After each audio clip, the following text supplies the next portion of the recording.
Assalamualaikum warahmatullahi wabarakatuh. Perkenalkan, nama saya Cahyati dengan NIM 2251201111. Saya dari Fakultas Ekonomi dan Bisnis Islam, Prodi Ekonomi Syariah. Dalam pembuatan video ini adalah untuk memenuhi tugas mata kuliah Lembaga Keuangan dan Filantropi Islam. Pada materi kali ini kita akan membahas macam-macam zakat dan cara perhitungannya dan manfaat zakat dalam perekonomian umat. Macam-macam zakat ada 3. Pertama adalah zakat fitrah, zakat mal, kemudian zakat penghasilan. Jadi tidak hanya zakat yang ditunaikan pada Ramadan saja. Berikut penjelasannya. Zakat merupakan kewajiban bagi setiap umat muslim atau muslimah karena merupakan salah satu rukun dalam Islam. Ada beberapa macam zakat yang harus kita ketahui, tidak hanya yang ditunaikan pada bulan Ramadan saja, akan tetapi lainnya harus dicermati dengan baik. Oleh karena itu, pembahasan kali ini akan berfokus tentang apa saja jenis zakat dan bagaimana cara perhitungannya. Itu macam-macam zakat. Yang pertama adalah zakat fitrah. Zakat fitrah adalah yang paling umum dikenal oleh masyarakat, ditunaikan pada malam pertama bulan Ramadan hingga sebelum matahari terbit saat Idul Fitri. Baik laki-laki maupun perempuan hingga bayi yang baru lahir wajib berzakat. Apabila ada seseorang yang meninggal setelah matahari terbenam pada hari terakhir di bulan Ramadan, maka ia wajib membayar zakat fitrah. Begitu pula dengan anak yang lahir, apabila ia hadir di dunia sebelum matahari terbenam pada akhir Ramadan, maka zakat wajib ditunaikan. Cara menghitung. Apabila bertanya, beberapa contoh cara menghitung atau besaran zakat yang wajib dibayarkan? Jawabannya adalah makanan pokok sebesar 1 sa atau jika dikalkulasikan dalam satuan kilogram yaitu 2,5 kg atau 3,5 liter setiap jiwa. Pendapat ulama lain yaitu Syekh Yusuf menyimpulkan apabila 1 sa ingin diganti dengan uang, maka harus setara dengan harga makanan pokok yang berlaku saat itu. Yang kedua adalah zakat mal.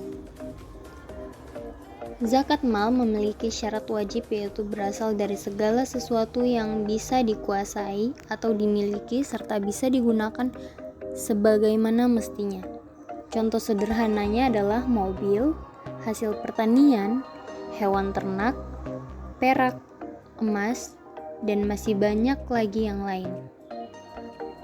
Cara menghitungnya, ada satu pertanyaan, lalu bagaimana cara menghitung zakat harta ini?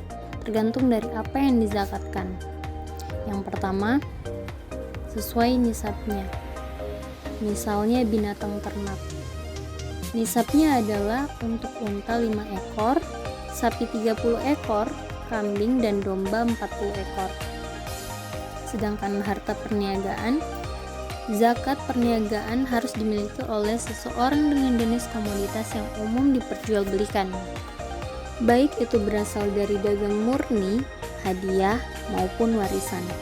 Besaran yang harus diberikan adalah harta yang sudah mencapai nisab setelah dikurangi oleh utang, kebutuhan primer, dan biaya operasional.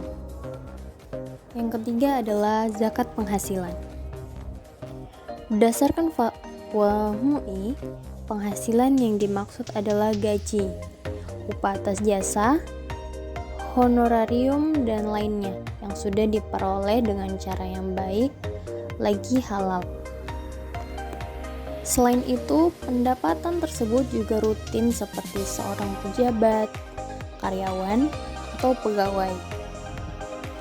Boleh juga oleh seseorang dengan pendapatan yang tidak rutin, contohnya yaitu dokter, konsultan, pengacara, dan pekerjaan freelance atau bebas lainnya. Seperti yang sudah dijelaskan sebelumnya, bahwa zakat merupakan sesuatu yang harus dikeluarkan jika sudah mencapai syarat atau nisabnya. Cara menghitungnya yaitu orang yang wajib mengeluarkan zakat penghasilan apabila total pendapatan baik pokok maupun tambahan mencapai 85 gram emas per tahunnya. Hal ini dikuatkan dengan peraturan yang sudah disahkan oleh negara pada tahun 2021. Apabila diuangkan, maka setara dengan 79.738.415 rupiah atau 6.644.868 rupiah per bulannya.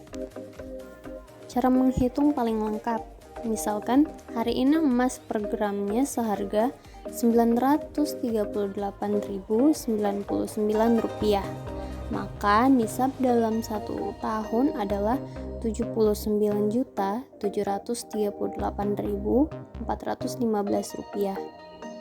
Seseorang memiliki penghasilan 10 juta rupiah per bulannya dan per tahun 120 juta, maka ia wajib menzakatkan hartanya.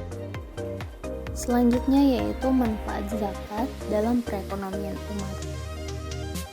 Selain menjadi kewajiban, zakat juga berguna untuk membantu masyarakat rentan yang masuk di dalam kategori mustahik, baik itu diberikan secara langsung maupun melalui lembaga amil zakat.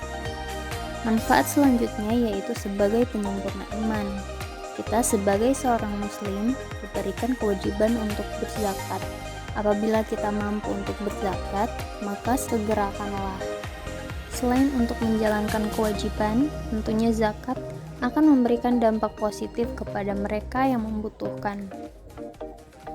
Itulah tadi macam-macam zakat dan cara perhitungannya serta manfaatnya. Jangan lupa dipelajari ya. Terima kasih.